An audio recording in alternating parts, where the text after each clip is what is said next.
República de Colombia. Corte Suprema de Justicia. Sala de Casación Penal. José Francisco Acuña Vizcaya y Gerson Chaverra Castro. Magistrados ponentes. SP 359 de 2022. Radicación no 54.535. Aprobado acta no 028. Bogotá DC, 16 de febrero de 2022 2022. Vistos.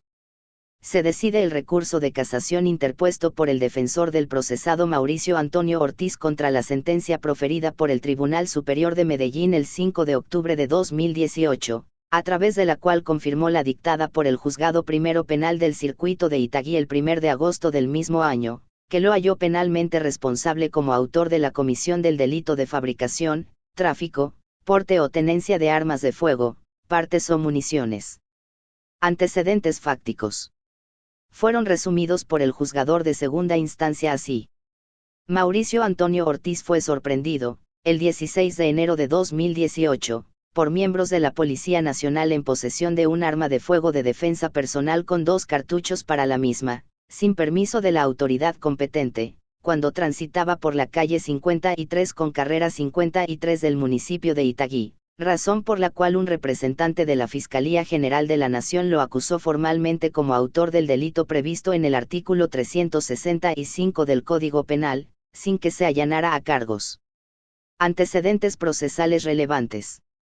El 17 de enero de 20.172, ante el Juzgado Segundo Penal Municipal con función de control de garantías de Itagüí, se desarrollaron las audiencias de legalización de la captura, formulación de imputación como autor del punible de fabricación, tráfico, porte o tenencia de armas de fuego, partes o municiones, e imposición de medida de aseguramiento de detención preventiva intremurel contra Mauricio Antonio Ortiz, quien no se allanó a los cargos.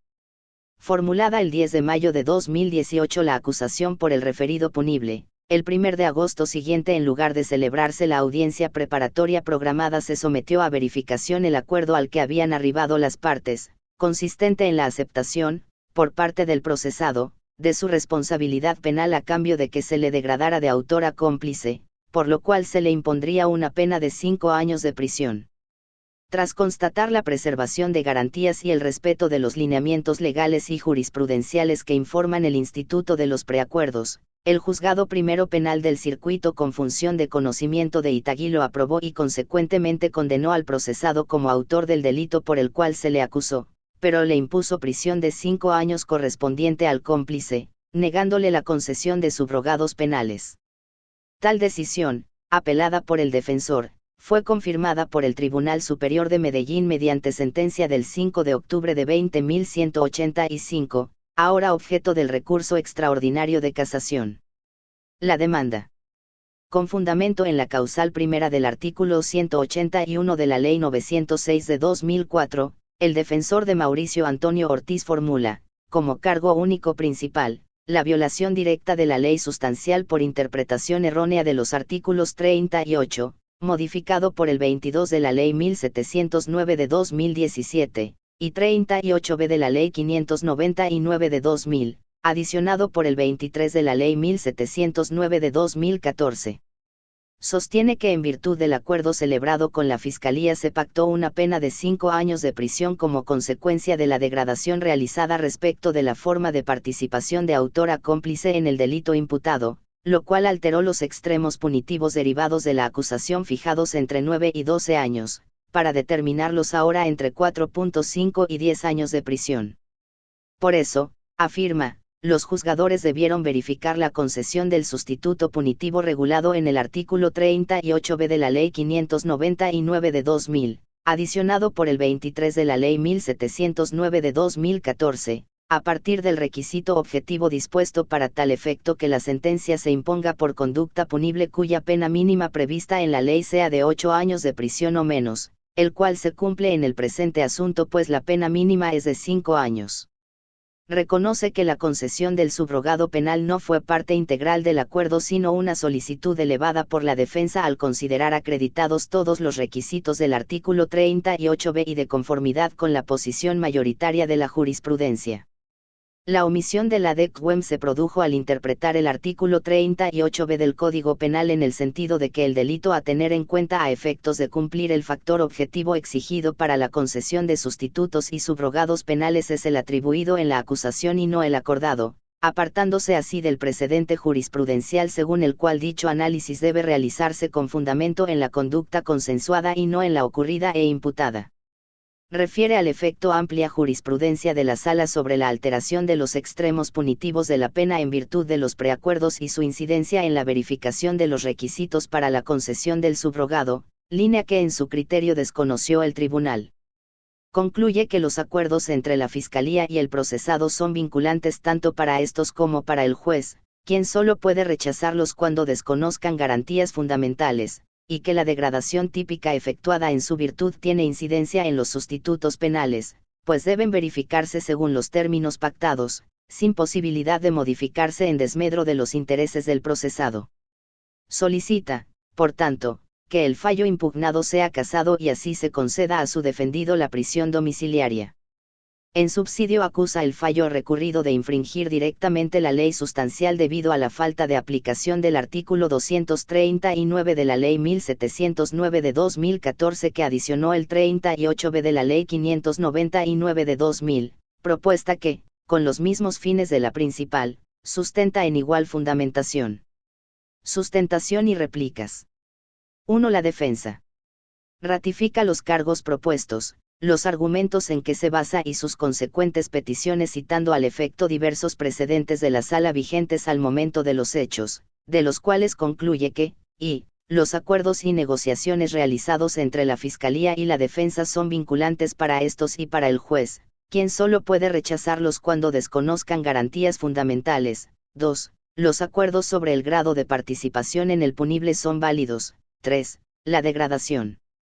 típica del comportamiento tiene incidencia en los sustitutos penales pues deberán verificarse conforme a los términos del acuerdo y, 4. Al fallador no le es dable modificar o interpretar los términos del pacto en desmedro de los intereses del procesado. Refiere también la sentencia de constitucionalidad su 479 de 2019 y las decisiones de esta sala SP 2073-2020 de 4 de junio. Radicado 52.227 y SP 3002-2020 de 19 de agosto del mismo año, radicado 54.039, para destacar el llamado que por medio de ella se hizo en torno a darle claridad a los preacuerdos con el fin de evitar debates innecesarios sobre la concesión de subrogados y a la aplicación de la norma más favorable para calcular la pena y evaluar la procedencia de subrogados penales. Relieva finalmente que la rebaja concedida a su asistido en el presente caso en virtud del acuerdo fue del 55.55% y por tanto no se torna desproporcionada. 2. La Fiscalía. Tras examinar conjuntamente los cargos formulados advierte que la condena irrogada al procesado en calidad de autor se halla acorde con la facticidad del caso, al igual que la calificación jurídica de la complicidad pactada por las partes, pues ésta solo se tuvo en cuenta para calcular el monto de la pena. Destaca que la solución al problema planteado en la demanda se ha resuelto por la sala de manera disímil, razón por la cual debe acudirse a la jurisprudencia vigente al momento en que se registraron y definieron los hechos, según la cual, la aplicación de subrogados debe estudiarse a partir de las cláusulas acordadas y no de conformidad con el delito realmente ejecutado e imputado, con lo cual el cargo propuesto estaría llamado a prosperar. Relieva en ese orden la decisión del 21 de octubre de 2020, radicado 51.478, la cual, en su sentir y sin manifestación expresa, varió la jurisprudencia, al reconocer la legalidad de una sentencia donde se negó el beneficio de la prisión domiciliaria analizada a la luz del delito realmente ejecutado, con lo cual, cuando estos mecanismos no han sido objeto de la negociación, el juez de conocimiento puede decidir lo que considere corresponde en derecho. Solicita, por eso, a la Corte unificar su jurisprudencia respecto al problema jurídico planteado. 3. El Ministerio Público. Encuentra razonables las censuras propuestas toda vez que los fallos de instancia desconocieron los precisos términos del acuerdo mediante el cual se convino una pena de 5 años la cual cumple la condición objetiva establecida por el artículo 38b1 del Código Penal. En su opinión, El ADECWEM desconoció el artículo 351 del Código de Procedimiento Penal al no respetar el preacuerdo celebrado entre la Fiscalía y el acusado, más aún cuando no se advirtió la vulneración de garantías fundamentales. Relaciona también jurisprudencia de la Sala donde se determina que, en los supuestos de degradación en la forma de concurrencia en la conducta punible de autor a cómplice, al juzgador le corresponde, además de juzgarlo a este título, examinar la pena sustitutiva de prisión intramural con los extremos punitivos previstos para el último. Solicita, en consecuencia, casar parcialmente la sentencia impugnada para que se tenga en cuenta la participación del procesado a título de cómplice según el acuerdo logrado y se le otorgue el sustituto de la prisión domiciliaria. Consideraciones. No obstante ser la sentencia impugnada producto de un preacuerdo, a la defensa le asiste interés para recurrir en cuanto la única objeción formulada contra aquella se sustenta en la negativa a reconocer prisión domiciliaria, la cual por demás no fue materia del convenio.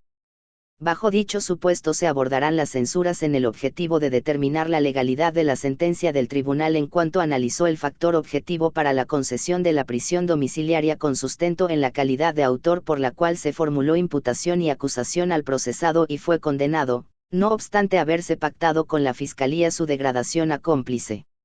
Si bien la demanda postula en relación de subsidiariedad dos cargos, uno por interpretación errónea de los artículos 38 y 38b del Código Penal y otro por falta de aplicación del 23 de la Ley 1709 de 2014, se examinarán en conjunto por plantear idéntico problema jurídico, sustentarse en la misma argumentación y perseguir igual resultado.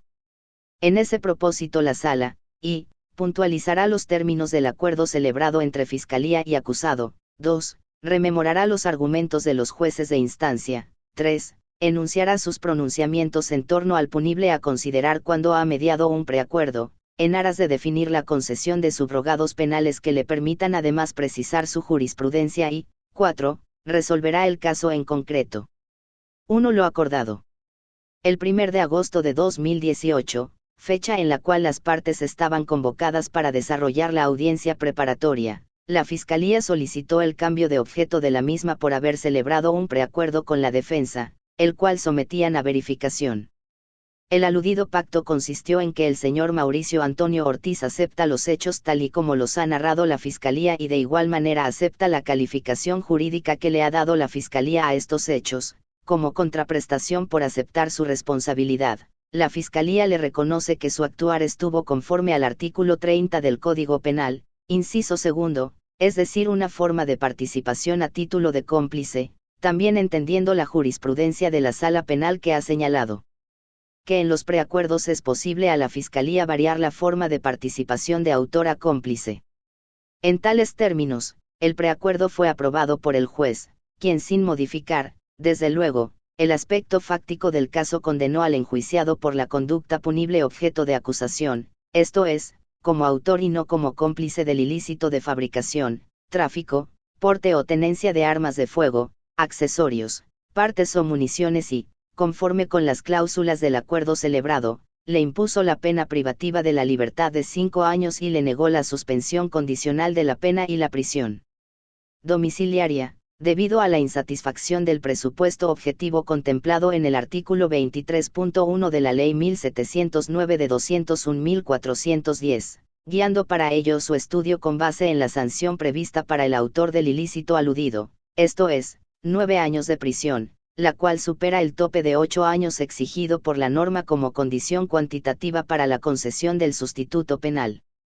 Tal negativa a reconocer subrogados fue protestada por la defensa 11 al considerar que el problema radicó en la falta de claridad en punto a la falta de concesión del subrogado, que, aunque no fue pactado entre las partes, conforme al precedente vigente al momento de los hechos, debió ser concedido ante la evidente modificación de los extremos punitivos frente a la conducta objeto de persecución penal, de donde se extrae que en efecto la prisión domiciliaria no fue objeto del acuerdo y que,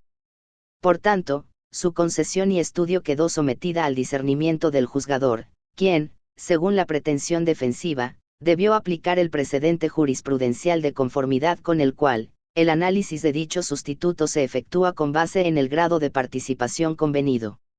2. El razonamiento de los jueces de instancia. El acuo, luego de verificar la legalidad del consenso celebrado entre las partes así como el respeto de las garantías fundamentales y en atención a que la hipótesis delictiva acordada, y, estaba legalmente prevista. 2. El procesamiento fue seguido por la autoridad judicial competente. 3. Hubo respeto a la estructura procesal propia del sistema acusatorio. 4. El derecho a la defensa fue salvaguardado y, v. se satisficieron los requisitos previstos en los artículos 7 inciso final y 381.1 del Código de Procedimiento Penal, emitió en contra del acusado el correspondiente fallo condenatorio en calidad de autor de la conducta punible de fabricación, tráfico, porte o tenencia de armas de fuego, accesorios, partes o municiones.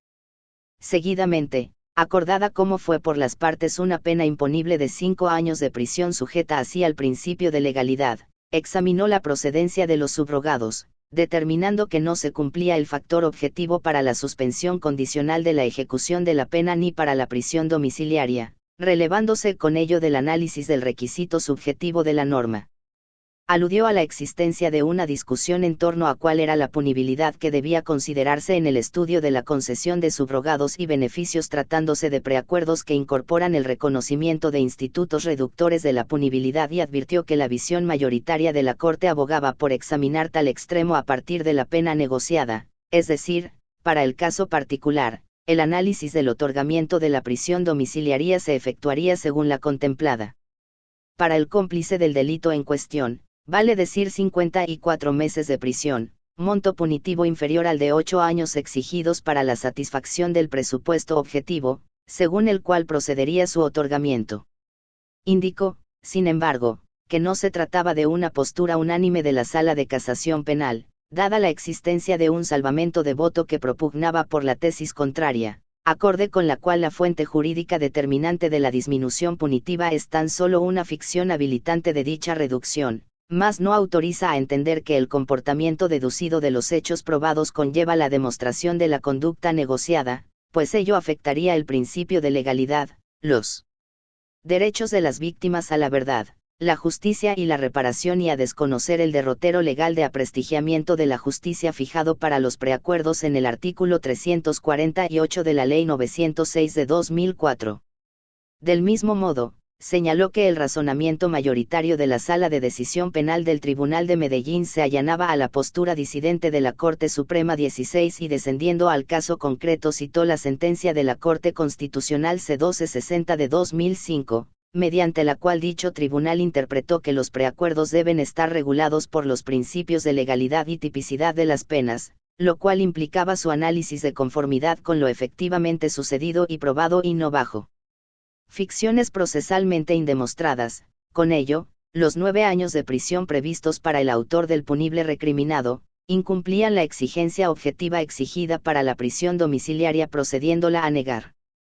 El ADECWEN por su parte, avalando la postura del juez de primera instancia 18, destacó que de conformidad con el preacuerdo la única contraprestación al procesado se ceñía a la imposición de la pena por el delito pactado, señalando la afectación de los derechos de las víctimas a la verdad, la justicia y a la reparación, así como a los fines de los preacuerdos, que se produciría si se accedía a analizar la concesión de la prisión domiciliaria con base en un punible diferente al realmente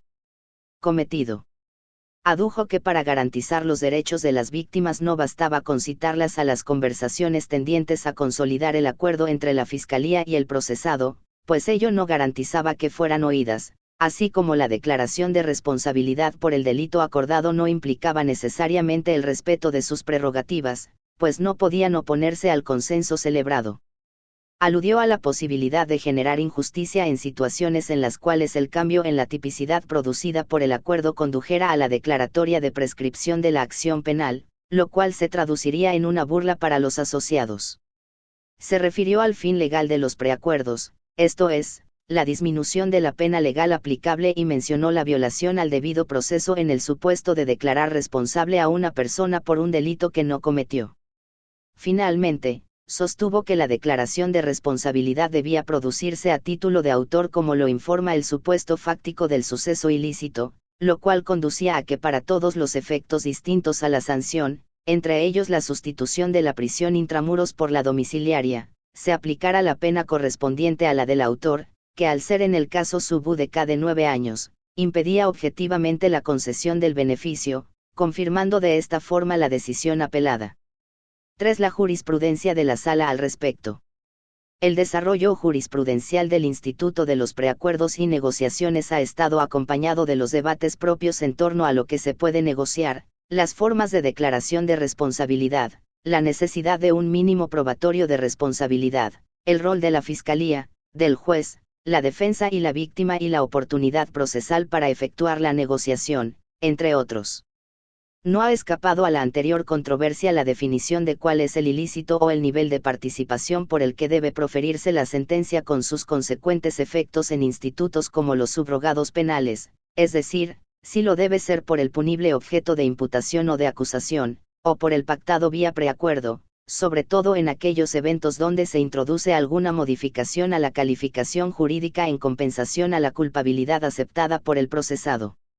La Sala, bien como tribunal de segunda instancia o de casación, de forma mayoritaria, ha venido avalando en la práctica los diferentes preacuerdos sometidos a su conocimiento y en esa medida ha entendido que la sentencia anticipada se profiere según lo convenido y con las consecuencias jurídicas que le sean a ellas, bajo 4 supuestos, y, los preacuerdos tienen efectos vinculantes para el juez pues, en términos del inciso cuarto del artículo 351 de la Ley 906 de 2004, los preacuerdos celebrados entre Fiscalía y acusado obligan al juez de conocimiento, salvo que ellos desconozcan o quebranten las garantías fundamentales. 2. El preacuerdo, en aquellos casos en que se logra después de la formulación de la imputación, hace las veces de escrito de acusación, como que de conformidad con el artículo 350 idem, obtenido este preacuerdo, el fiscal lo presentará ante el juez de conocimiento como escrito de acusación. 3. No le es legalmente posible al juez controlar materialmente la acusación, la calificación jurídica de los hechos y la fijación de los jurídicamente relevantes corresponde con exclusividad a la Fiscalía, sin perjuicio de que se examinen los requisitos que le defieren legalidad al preacuerdo, ni aquellos que fundamentan la sentencia anticipada. Y 4. Como generalmente se advierte que es el procesado quien impugna como recurrente único, opera la prohibición de reforma peyorativa, de modo que ni aún por vía de nulidad podrían improbarse los preacuerdos toda vez que terminaría agravándose la situación de quien fue impugnante único. Bajo tales supuestos se han proferido, entre muchos otros y casi desde los inicios del sistema penal acusatorio en nuestro país, el auto del 16 de mayo de 2007, RAD 27218, reiterado el 6 de febrero de 2013, RAD 39892, el del 20 de noviembre de 2013, RAD 41570, la sentencia de casación del 15 de octubre de 2014, SP 13939-2014, RAD N grados 42184, el auto AP 7233-2014, RAD 44906, la sentencia SP 14842-2015, en la cual se resaltó además la imposibilidad de desmejorar, por vía de nulidad del preacuerdo, la situación del procesado como recurrente único, las sentencias SP 2168-2016, SP 7100-2016, SP 17024-2016, SP 16933-2016, SP 16907-2016, SP 747-2017, SP 18912-2017, SP 486-2018, reiterada en la Providencia AP 5285 del mismo año, SP 4439-2018, SP 2295-2020 y SP 3002-2020, en la cual igualmente se relevó la imposibilidad de invalidar el preacuerdo debido a la prohibición de reforma peyorativa.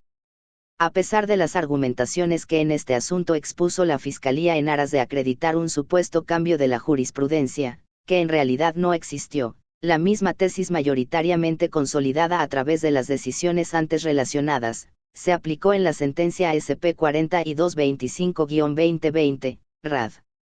51478, pues a través de preacuerdo el procesado aceptó culpabilidad por el delito imputado, esto es tentativa de homicidio simple, a cambio se le reconoció la pena dispuesta para cuando el delito es cometido en circunstancias de marginalidad.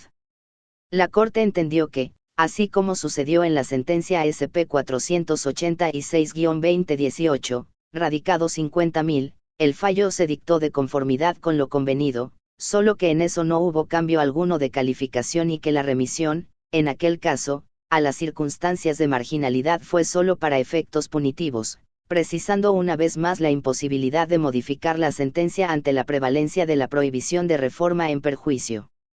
Más recientemente, la tesis jurisprudencial fue mayoritariamente ratificada en sentencia SP 1288-2021, reiterándose la vigencia del acuerdo por virtud de la prohibición de reforma peyorativa. Como fácil se advierte, a través de todos estos casos la Sala ha venido consolidando, eso sí no de manera pacífica, una tesis de conformidad con la cual, se reitera, la sentencia originada en un preacuerdo se profiere según lo pactado, con todas sus consecuencias y la ha sustentado, como ya se señaló en precedencia, en el efecto vinculante del convenio, en la imposibilidad de ejercer un control material propiamente dicho sobre los juicios de imputación y acusación y en la prohibición de reforma peyorativa, lo cual no significa ineludiblemente que ese sea el ideal jurídico, pues también ha entendido, desde aquel mismo momento y a partir de sus propias disquisiciones y de la jurisprudencia constitucional, que los preacuerdos y la actividad de la Fiscalía en ese ámbito se sujeta a ciertos límites que deben satisfacer los objetivos de esta forma de terminación anormal del proceso. Por eso, no ha impedido tal doctrina, que en varias ocasiones, desde los albores de la aplicación del sistema penal oral acusatorio y de los preacuerdos, se advirtiera y se llamara la atención en torno a la forma como debería adelantarse la respectiva negociación y plasmarse sus cláusulas a efectos de que no se llegara, como ocurrió en la práctica, dados los supuestos ya reseñados y según se evidencia de la anterior relación jurisprudencial, a la aprobación de acuerdos sin una base fáctica sólida que atendiesen, entonces y por demás, los parámetros señalados en la sentencia C1260-2005 y ahora en la SU 479-2019. Así, en fallo del 12 de septiembre de 2007, radicado 27.759, ya avisoraba la Sala. El problema jurídico radica entonces en saber cuál es la circunspección del fiscal a la hora de celebrar un preacuerdo, tema que resulta definitivo a la hora de celebrarlos. Cuando la Corte Constitucional revisó el numeral segundo del artículo 350 de la Ley 906 de 2004, referido a los preacuerdos sobre los términos de la imputación, en sentencia C1260 de 2005, avaló de forma condicionada la norma impugnada, en favor de la legalidad de los preacuerdos entre la Fiscalía y la defensa. El argumento del fallo de constitucionalidad radica en que es permitido a la Fiscalía tipificar, léase imputar, la conducta dentro de su alegación conclusiva de forma específica con miras a disminuir la pena y es permitido eliminar, no imputar, excluir, alguna causal de agravación punitiva o algún cargo específico, bajo el supuesto de que no puede darles a los hechos sino la calificación jurídica que verdaderamente corresponda, léase imputación jurídica circunstanciada. Se trata, insiste la Sala, de hacer una negociación de la imputación bajo los presupuestos de legalidad penal, tipicidad plena, transparencia y lealtad con la Administración de Justicia. Al hilo de las posturas en esta materia, preacuerdo sobre los términos de la imputación, la Sala Penal de la Corte es del criterio de que el presupuesto del preacuerdo consiste en no soslayar el núcleo fáctico de la imputación que determina una correcta adecuación típica, que incluye obviamente todas las circunstancias específicas, de mayor y menor punibilidad, que fundamentan la imputación jurídica, imputación fáctica y jurídica circunstanciada. Solo a partir de ese momento, tanto el fiscal como la defensa tienen perfecto conocimiento de qué es lo que se negocia, los términos de la imputación, y cuál es el precio de lo que se negocia, el decremento punitivo. Por ello, a partir de establecer correctamente lo que teóricamente es la imputación fáctica y jurídica precisa, resulta viable entrar a negociar los términos de la imputación. Es el momento en que pueden legalmente el fiscal y la defensa entrar a preacordar las exclusiones en la imputación, porque ya pueden tener idea clara uno y otro de lo que ello implica en términos de rebajas punitivas. Establecida correctamente la imputación, imputación circunstanciada, podrá el fiscal de manera consensuada, razonada y razonable excluir causales de agravación punitiva, excluir algún cargo específico o tipificar la conducta dentro de la alegación conclusiva de una manera específica con miras a morigerar la pena, y podrá la defensa, la fiscalía, el Ministerio Público y las víctimas mensurar el costo/beneficio del preacuerdo. Todo ello dentro de la legalidad, dentro de márgenes de razonabilidad jurídica, es decir, sin llegar a los extremos de convertir el proceso penal en un festín de regalías que desnaturalizan y desacreditan la función de administrar justicia, en un escenario de impunidad, de atropello a la verdad y al derecho de las víctimas de conocer la verdad. El parámetro de la negociación de los términos de la imputación no es la impunidad, el referente del fiscal y de la defensa es la razonabilidad en un marco de negociación que no desnaturalice la administración de justicia. Es a partir de la imputación fáctica y jurídica precisa, como referente obligado insiste la Sala, que pueden los sujetos procesales negociar los términos de la imputación. La imputación correcta es el único parámetro que permite establecer los dos factores, la pena a imponer si no hay preacuerdo y la pena a imponer producto del consenso, la relación costo/beneficio de los términos de la acusación. Y en la sentencia SP 13939-2014, radicado 42.184. Entiende la Corte que el preacuerdo presentado por la Fiscalía cumple con los presupuestos de legalidad propios del Instituto y por ello ratifica su aprobación y la consecuente condena. Empero, no puede dejar de registrar la manera, si se quiere, irresponsable en que algunos fiscales, conforme a los asuntos que día a día examina la Sala, pasan por alto mínimos presupuestos de contención y al amparo de las muy amplias facultades otorgadas por el legislador, de manera sistemática y reiterada festinan beneficios inmerecidos en asuntos que no comportan complejidad o dificultad para su demostración cabal en juicio. Esa manida forma de asumir el preacuerdo como especie de tronera que le permite desasirse fácilmente de los asuntos sometidos a su consideración, ha conducido de manera perversa a que, en lugar de fungir la Fiscalía como soberana del poder de negociación, ahora clama por la solicitud de la defensa a fin de contar con la oportunidad de mermar su carga laboral.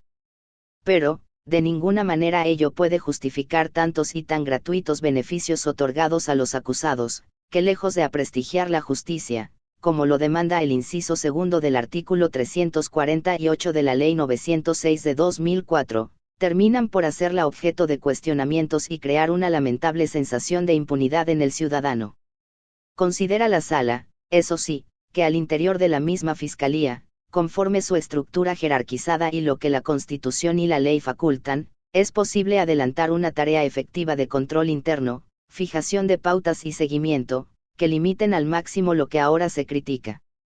El llamado es, entonces, a que la Fiscalía General de la Nación, no solo fije pautas precisas que permitan a sus delegados ceñirse a estrictos criterios encaminados a cumplir los fines esenciales del instituto premial, con respeto por los derechos de los intervinientes, en particular las víctimas, y de un concepto claro de justicia, sino que establezca mecanismos internos de verificación y control dirigidos a hacer efectivas esas directrices. O en la del 24 de junio de 2020, SP 2073-2020, radicado 52.227, en la cual se precisó: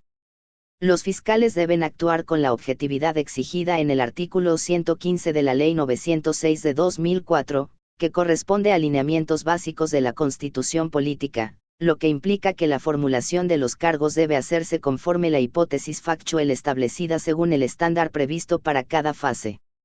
Sin importar que ello dé lugar a situaciones favorables del procesado, porque, visto de otra manera, les está vedado inflar la imputación o la acusación para presionar la celebración de acuerdos. El debate gira en torno a dos ideas centrales, y, si la Fiscalía puede optar por una calificación jurídica que no corresponda a los hechos incluidos en la imputación o la acusación, y, 2, si en el ámbito de los preacuerdos y a través del cambio de calificación sin ninguna base fáctica la Fiscalía puede conceder cualquier tipo de beneficio al procesado. Lo anterior, sin perder de vista otros aspectos relevantes, entre ellos, y, la forma como, bajo esas condiciones, podría garantizarse la igualdad de trato y la seguridad jurídica, pues una discrecionalidad desmedida implica que cada funcionario pueda optar por la solución que considere más conveniente, sin más sujeción que su propio criterio frente a cada caso. 2. La posibilidad de que, por esa vía, se eludan las prohibiciones legales de conceder beneficios frente a algunos delitos. Y 3. Ese tipo de acuerdos suelen generar debates sobre la procedencia de los subrogados penales, lo que se acentúa cuando la calificación jurídica real tiene aparejadas prohibiciones legales, que eventualmente dejarían de operar a raíz de los cambios realizados en virtud del acuerdo. El caso sometido a conocimiento de la Sala, así como los estudiados por la Corte Constitucional en la SU 479 de 2019, ponen de presente el debate acerca de los límites de la Fiscalía para conceder beneficios a través del cambio de calificación jurídica realizado exclusivamente para rebajar la pena o mejorar la condición del procesado en cualquier otro sentido. Es importante resaltar que en estos eventos la Fiscalía no modifica la base factual de la imputación o la acusación. El beneficio consistente, precisamente, en introducir una calificación jurídica que no corresponde a los hechos, como cuando se reconoce un estado de marginalidad que no se avisora o se cataloga como cómplice a quien definitivamente tiene la calidad de autor. Así, en estricto sentido, no se trata de un debate acerca de si los hechos que eventualmente corresponderían a la calificación jurídica introducida en virtud del acuerdo están demostrados en los términos del artículo 327 de la Ley 906 de 2004, o si al incluirlos en la imputación o en la acusación se alcanzaron los estándares previstos en los artículos 287 y 336, respectivamente. No. Se trata de resolver si el ordenamiento jurídico le permite al fiscal solicitar la condena por unos hechos a los que, en virtud del acuerdo, les asigna una calificación jurídica que no corresponde, lo que es muy distinto a debatir si esos aspectos fácticos tienen un respaldo probatorio suficiente. Este tipo de acuerdos, que no son extraños en la práctica, como lo ha detectado esta corporación al resolver los asuntos sometidos a su conocimiento, se caracterizan porque el cambio de calificación jurídica solo constituye el instrumento o mecanismo para disminuir la pena. En términos simples, en lugar de decir expresamente que la sanción se disminuiría en algún porcentaje, las partes optan por incluir una circunstancia de menor punibilidad que genere la misma consecuencia. Estos cambios de calificación jurídica pueden referirse a cualquier elemento estructural de la conducta punible. Al tipo penal, como cuando unos hechos típicos de extorsión son calificados como constreñimiento ilegal, o a alguna faceta de la culpabilidad, como en los casos estudiados en la SU 479, donde, sin base factual, se incluyó la circunstancia de menor punibilidad regulada en el artículo 56 del Código Penal. A la luz de lo expuesto por la Corte Constitucional en la referida sentencia de unificación, que retoma con amplitud lo decidido por esa misma corporación en la sentencia C-1260 de 2005, este tipo de acuerdos no son posibles, porque el fiscal debe introducir la calificación jurídica que corresponda a los hechos jurídicamente relevantes. En virtud de un acuerdo no es posible asignarle a los hechos una calificación jurídica que no corresponda, como, por ejemplo, cuando se pretende darle el carácter de cómplice a quien claramente es autor, o reconocer una circunstancia de menor punibilidad sin ninguna base fáctica. En este tipo de eventos,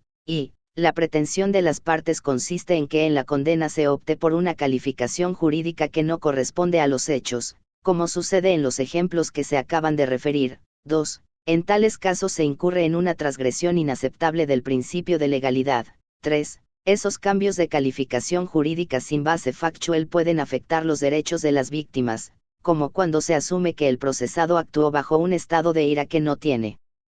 soporte fáctico y probatorio. Y 4. Además, este tipo de acuerdos pueden desprestigiar la administración de justicia, principalmente cuando se utilizan para solapar beneficios desproporcionados. O final y más recientemente, 19 de agosto de 2020, en sentencia SP 3002-2020 radicado 54.039, donde con sustento en decisiones previas y en similar sentido se sostuvo. Tanto la jurisprudencia de la Corte Constitucional, C-1260 de 2005 y SU 479 de 2019, como la de esta corporación, 52.227 de 2020, han aclarado que las partes, en virtud de un acuerdo, no pueden, incluir circunstancias de menor punibilidad u otros cambios de la calificación que no tengan base fáctica y probatoria. 2. Mucho menos, cuando ello entraña una rebaja de pena desproporcionada. Y 3. Sin que pueda desatenderse la obligación de obrar con diligencia extrema cuando la víctima pertenece a un grupo poblacional especialmente vulnerable. Lo anterior, sin perjuicio de que el acuerdo consista en tomar como referente una norma penal menos gravosa, no para que el juez emita la condena a la luz de un referente jurídico que no se ajuste a los hechos presentados por el acusador, sino para efectos de calcular la pena, evaluar la procedencia de subrogados penales, entre otros, según los términos del convenio, como sucede en el caso de quien indiscutiblemente es autor pero, en virtud del acuerdo, se le impone la pena que le correspondería al cómplice, SP 2073-2020, radicado 52.227 y SP 2295-2020. En este último evento resulta claro que,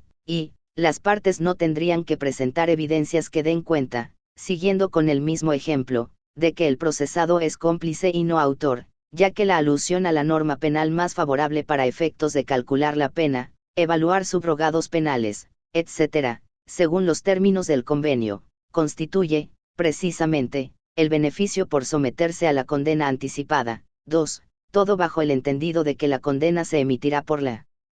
calificación jurídica que corresponda a autor, según este ejemplo, así para los fines de la pena se tome como referencia una norma penal diferente. 3. El juez debe constatar que el beneficio otorgado no sea excesivo, bien por su pluralidad prohibido expresamente por el legislador, o porque el otorgado, por excesivo, resulte contrario a la necesidad de aprestigiar a la justicia y demás principios que rigen estas formas de solución del conflicto derivado del delito. Y 4. Igualmente, es su deber salvaguardar los derechos del procesado y de la víctima, sobre todo cuando ésta es especialmente vulnerable. Idem. Lo anterior, sin que pueda perderse de vista que los límites a los acuerdos, establecidos en el ordenamiento jurídico y desarrollados por la jurisprudencia de la Corte Constitucional y de esta corporación, no están orientados a socavar las bases del sistema de tendencia acusatoria regulado en la Ley 906 de 2004. Es decir, la Corte ha advertido de forma categórica que los preacuerdos deben versar sobre una calificación jurídica fundada en la base fáctica que, apoyada probatoriamente según la estructura propia del sistema, constituyan los hechos jurídicamente relevantes expuestos en la imputación o en la acusación. En ese orden, concierne a la Fiscalía preacordar sobre el supuesto de que el delito que se atribuye tiene una base fáctica, probatoriamente sustentada y que la referencia a una calificación jurídica menos restrictiva, pero carente de cualquier fundamentación, lo es solo para efectos punitivos, de modo que el procesado comprenda con claridad que la calificación jurídica del punible objeto de imputación o acusación no sufre en esas condiciones variación alguna y que, salvo el pacto a que se haya llegado sobre la pena, la sentencia lo será respecto de la ilicitud materia de aquellos actos, con sus anellas consecuencias. En esa misma línea debe ser el rol del juzgador, no en fijar una calificación jurídica según su criterio, sino en advertir que el acuerdo lo sea en esos términos y que en torno a ellos el acusado tenga la claridad necesaria. Por lo mismo no debe aprobar aquellos pactos que tosudamente varíen la calificación jurídica sin que medie una base fáctica. El caso concreto. Como ya se advirtió, el preacuerdo celebrado en el presente asunto consistió en la aceptación por el procesado del cargo imputado y objeto de acusación tal como lo precisó la Fiscalía durante esos actos, esto es, autor de porte ilegal de armas. Como contraprestación o compensación la Fiscalía le reconoció la pena propia del cómplice y así se fijó en 5 años de prisión, sin que del mismo hiciera parte, se reitera, la concesión de la prisión domiciliaria, la cual, por tanto, quedaba a criterio del juzgador. En esos términos, más allá de que no hubo ciertamente alteración alguna del supuesto de hecho, pero tampoco base fáctica para predicar una complicidad, lo cierto es que el convenio en manera alguna varió la forma de participación del imputado por cuanto en virtud de él, Mauricio Antonio Ortiz acepta los hechos tal y como los ha narrado la Fiscalía y de igual manera acepta la calificación jurídica que le ha dado la Fiscalía a estos hechos, es decir, autor, no cómplice, del punible deporte ilegal de armas y a cambio se le reconoció, a título de compensación la pena de este, sin que en parte alguna pueda entenderse que la calificación jurídica del tipo subjetivo varió de autor a cómplice, mucho menos cuando, se reitera, no existía una base fáctica para que se procediera jurídicamente a esa modificación.